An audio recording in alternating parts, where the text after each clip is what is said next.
Assalamu alaikum and welcome to the English podcast with Dr. Maqsood Azeemi, which was held on November 21st, 2025. And welcome.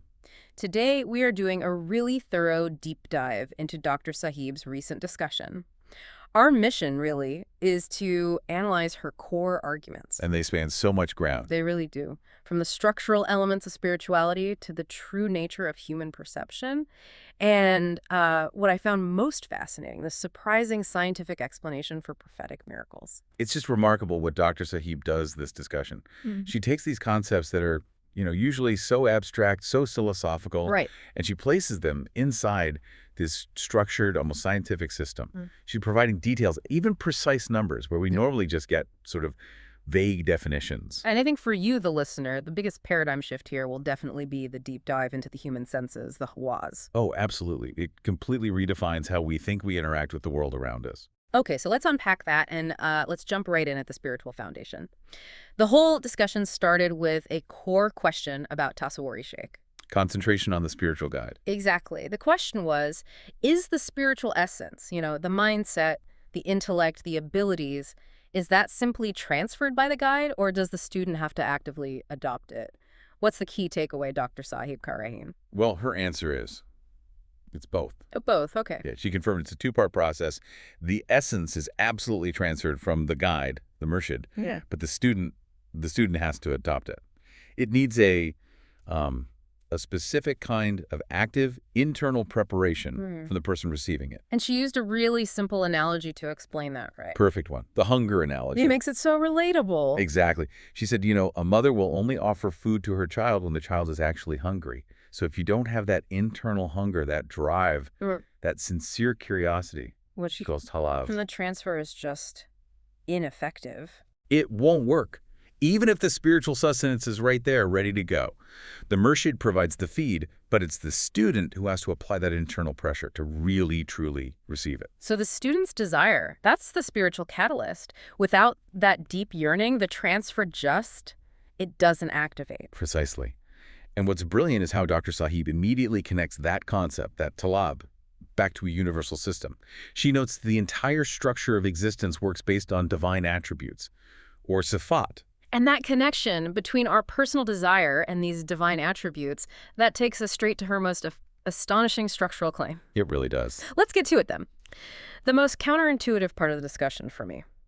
Dr. Sahib asserted that the standard 5 senses, the Hawasi Khamsa, are fundamentally an incorrect count. Right. Not even close. She says there are 11,000 senses, or hawas. Now that number sounds incredibly precise for a spiritual concept. For us to really get it, what's the logical chain Dr. Sahib used to get to that 11,000 figure? Okay, so she provides this very clear step-by-step argument. And it's rooted in how we categorize existence itself. First, she reminds us that Allah's attributes, the sifat, they're limitless. Infinite. Infinite. But the 11,000 number, that represents the estimated number of those attributes that human intellect has, so far, managed to grasp and actually define. And she gave a linguistic tool to verify this, which I thought was just brilliant. The dictionary analogy, connects this huge spiritual idea to something you use every day. Tell us about that. She says, okay, open any major dictionary.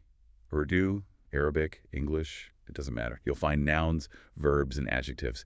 She suggests you just try counting the adjectives, what we call Azeemi in grammar. Descriptive names. Exactly. Every single adjective, think about it. Good, bad, black, intelligent, beautiful, cruel, kind. Every one of them is basically a description of a characteristic, an attribute. Okay, I'm with you. Her estimate is that the total number of these concepts grasped by the human mind is around 11,000. And here's the logical leap.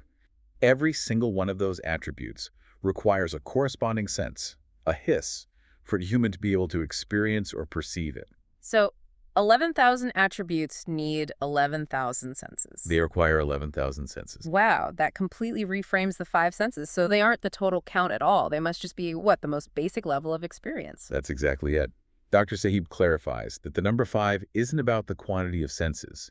It's about the 5 major levels or degrees at which all 11,000 of these senses operate. 5 gears almost? So what are those 5 degrees of operation? They move from the totally physical to the completely transcendent. So level 1 is Bidari. That's our standard waking senses that we're using right now. Okay. Level 2 is Quab, the sleep senses. And that's even divided into 2 sublayers. You have your ordinary nocturnal dreams, and then these extraordinary extra-nocturnal senses, which are associated with very high spiritual states, like Laylat al-Qadar. And it gets more intense from there. Much more. Level 3 is Mot, the senses of death, where the senses accelerate so rapidly that the physical body is just discarded. Level 4 is Qiyamah, the senses operating on the Day of Judgment. And the fifth and highest level is Hushar Nashar, the senses of gathering and dispersal. So all 11,000 senses can operate across these 5 vast gears. They have the potential to, yes. That makes so much more sense. It clarifies the goal of a spiritual training like Tasawwur-e-Shaikh. It's about breaking past the barrier of those 5. Well, the 5 gears are the most physical senses to activate the higher ones. Exactly. So let's go back to that transfer process. Yeah. Once the student's desire aligns their mindset with the murshid, you said the transfer of abilities comes next. What was Dr. Sahib's explanation for how those abilities are transferred? So the progression moves to the manifestation of the Salahiyatin, the abilities. That's Dr. it. Sahib explained that the Murshid's abilities are basically the reflection of the divine attributes that are actively working within them. An acts, a reflection. Yes. So what's actually transferred is the awareness and the awakening of those same attributes that are latent inside the student. But that's not even the final goal. The ultimate goal of this entire journey is the transfer of true knowledge. She calls it ilmi huzuri. Knowledge of presence. That sounds very different from just, acquiring information. Oh, it's a world of difference. She referenced the crucial distinction made in the book Shari-Lo Kalam by Kalandar Baba Oliya, who was the Murshid of Khawaja Shamsuddin Azeemi. And what's that distinction? The book separates ilmi huzuli, which is acquired or fixed knowledge. Facts we learn in school, things we read from ilmi huzuri, which is true knowledge. It's always dynamic, always present. So ilmi huzuri isn't about possessing static facts. It's about achieving a state of dynamic knowing. Exactly. Dr. Sahib emphasized that this true knowledge is about knowing what the divine knows. And you achieve that by making your mind operate in the way the divine desires. She called it the continuous infinite journey. The la mutahiyat kasafar. That's the one. So the student moves from a focused mindset through receiving abilities to finally achieving a state where their view of reality starts to align with the divine's view. That lays the groundwork perfectly for understanding these phenomenal capabilities that we attribute to the prophets. Let's tackle that specific listener question. It demanded a scientific explanation for the miracle of Prophet Moses, peace be upon him, placing his hand in his armpit and drawing it out bright. Yad-e-Baiza. How does Dr. Sahib even begin to use physics to analyze this? Okay, so she starts by grounding the whole event in the science of electrical current. Her first point is that current, the flow of electrons or charge, it exists in all matter, even in something as simple as salt. Right. The second premise is that every current seeks another current. She gave the example of our physical desire for salt meeting the current that's in the salt itself. So the big question is how Prophet Moses made that unseen spiritual current visible. Right, and for that she used the fluorescent tube analogy. Electricity is an unseen current, but when you pass it through the gas in the tube, you get visible light. Okay, so Moses needed a way to charge his spiritual current to the point of visibility. Now, I know this is where a skeptical listener might pause. For someone who only practices strict physical science, saying an armpit is a current junction sounds A little speculative. highly speculative. Hain that this is where the physical layout of the body becomes so important to her argument. Exactly. And yes, Dr. Sahib explained that current flows in loops along our major bone structures. The armpit, the bogal, is a natural and critical junction point where at least 3 major current loops converge. You've got the loops running from the arm, the ones coming down from the neck and shoulder vertebrae, and the loops from the ribs. So it's a natural concentration point for biological energy flow. That's the idea. So when Prophet Moses pressed his hand, which itself has many smaller current loops in the fingers and palm, when he pressed that into this high junction area, Allah granted him the prophetic knowledge, the ilmi dubuwat, that he needed to absorb and channel that current. And that focused energy became fluorescent. It became visible light upon removal. But, and this is crucial, Dr. Sahib stressed that this is performed under ilmi nubuwat. It requires control in the subconscious mind, the lashur. So it's an unconscious act, a lashuri act. It's impossible to do through ordinary conscious effort. That ability to control the 11,000 senses really takes on a new meaning when you apply it to miracles like that.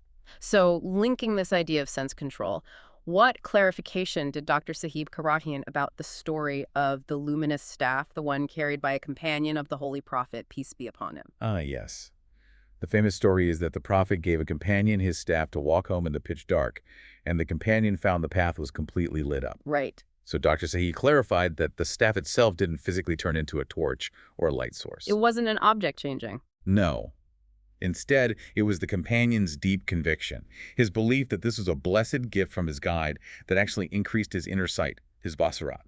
The spiritual energy that the staff absorbed from the Prophet's disposition basically enhanced the companion's hawas, his senses, enabling his perception to see clearly in total darkness. So the change was in the observer sensory apparatus, not the object. And what about Prophet Moses' staff turning into a serpent, the Asa, during the famous confrontation with the magicians? Dr. Sieve explained that as a literal contest of sense control. The magicians, they achieved a lower level of control she called istidraj. They used their refined sense control to trick the crowd into perceiving their ropes and sticks as snakes. It was a mass illusion. A powerful one, but an illusion. Prophet Moses' miracle, on the other hand, was powered by prophetic knowledge, ilm nubuwat. It was on a completely different level. He used his control over the senses to manifest a genuine serpent action, devouring the others, all while maintaining perfect spiritual calm, because Allah had commanded him, La takaf. Be not afraid. Fear not. It was the absolute supremacy of prophetic sense control over what was essentially practiced trickery. Let's shift gears a bit to internal spiritual control.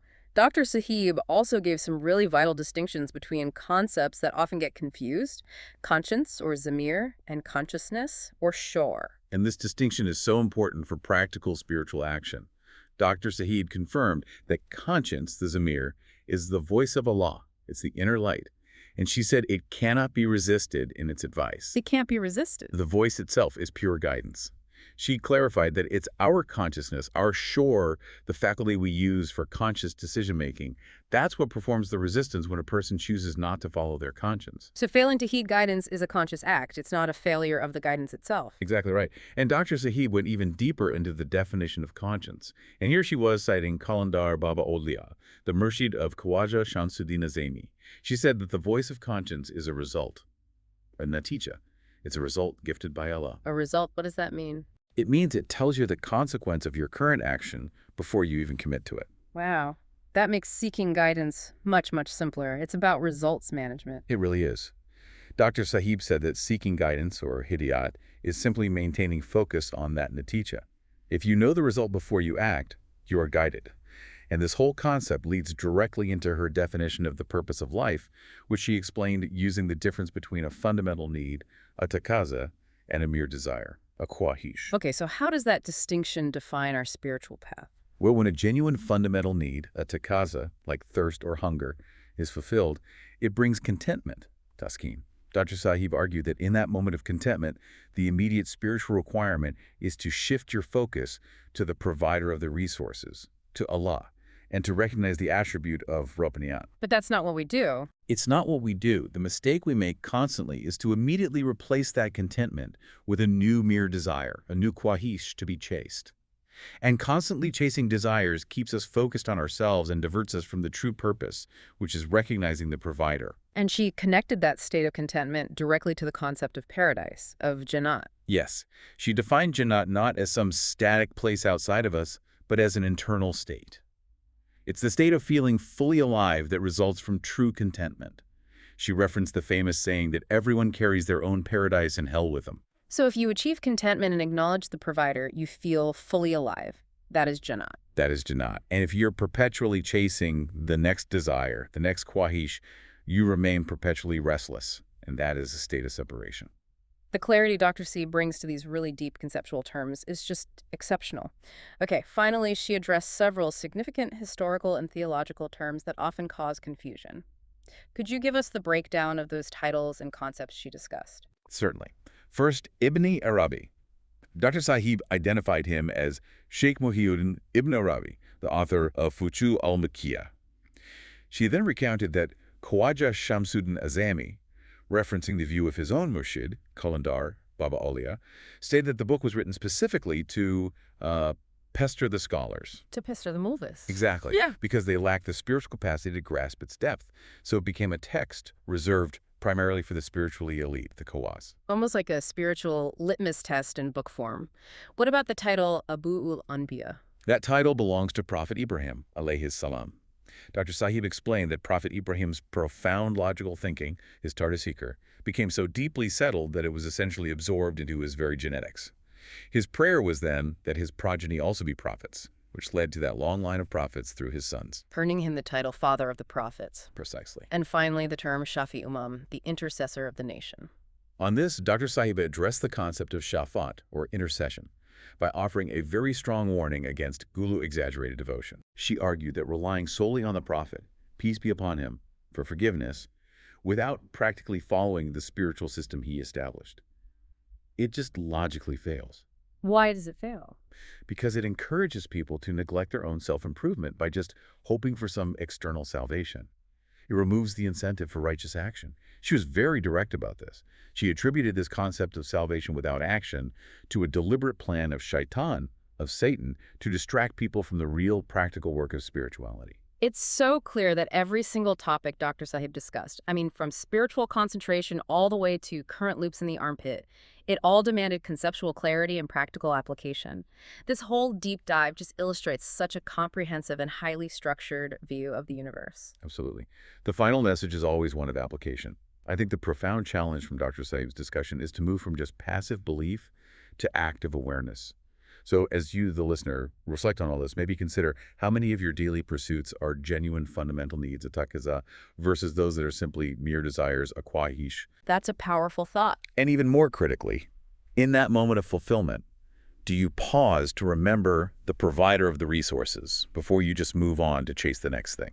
Thank you very much to all the listeners for giving your time. This discussion will surely prove beneficial for you. Kindly forward this video to your friends who keep asking about spirituality and Silsila-e-Azeemiya.